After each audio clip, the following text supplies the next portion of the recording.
வணக்கம். சற்று முன் கிடைக்கப்பெற்ற மிக மிக முக்கியமான செய்தி ஒன்று வெளியாகி உள்ளது. 2 நாளில் அதிமுகவின் தலைமை அலுவலகத்திற்கு வந்துள்ளாரா ஓபிஎஸ் அவர்கள்? அதிமுகவில் மீண்டும் இணைந்து விட்டாரா என்று பலரும் சமூக வலைதளங்களில் கூறி வருகிறார்கள். நிச்சயமாக பல அதிமுகவின் நிர்வாகிகளும் தொண்டர்களும் அதைத்தான் விரும்புகிறார்கள்.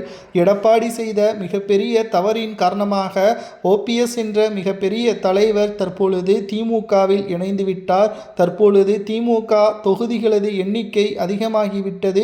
வெற்றி வாய்ப்பு என்பது திமுகவிற்கு கிடைத்துவிடக்கூடிய ஒரு சூழலை ஓபிஎஸ் அவர்களை அமைத்துவிட்டார்.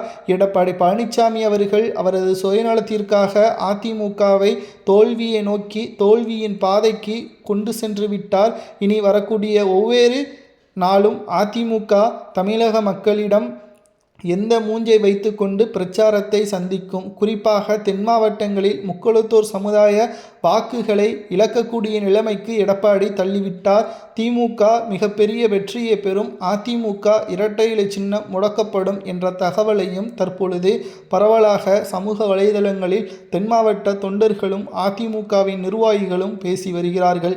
எடப்பாடி என்ற ஒருவருடைய சுயநலத்திற்காக ஒட்டுமொத்த அதிமுகவின் தலைமை பண்பையும் எடப்பாடி மறந்து செயல்பட்டு விட்டார். ஓபிஎஸ் அவர்கள் மீண்டும் போடி தொகுதியில் போட்டியிட்டு வெற்றியடையக்கூடிய வகையிலான ஒரு சாத்தியக்கூறுகளை திமுகவின் தலைமை அமைத்துவிட்டது.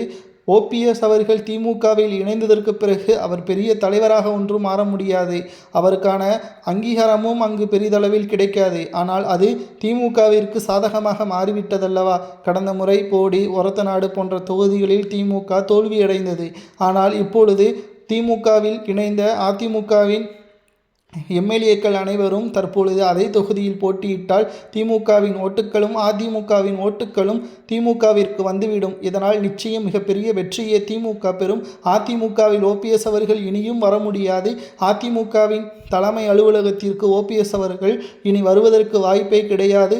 அவரது அரசியல் வாழ்க்கை இனி திமுக பயணம்தான் என்ற தகவலையும் தென் மாவட்ட தொண்டர்களும் நிர்வாகிகளும் கூறியுள்ளனர்.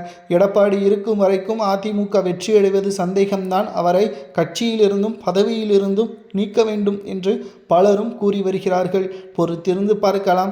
2026 சட்டசபை தேர்தல் இன்னும் 3 வாரத்தில் நடைபெறக்கூடிய நிலையில் ஒட்டுமொத்த அதிமுகவின் தொண்டர்களும் எடப்பாடியின் மீது கோபத்தில் இருக்கிறார்களா அல்லது ஓபிஎஸ்ஸின் மீது கோபத்தில் இருக்கிறார்களா என்பதை உண்மையான தொண்டர்கள் கமெண்ட் வாயிலாக கூறுங்கள். அதிமுகவில் நடக்கக்கூடிய நிகழ்வுகளை தெரிந்து கொள்ள நமது சேனலுக்கு சப்ஸ்கிரைப் பண்ணிருங்க.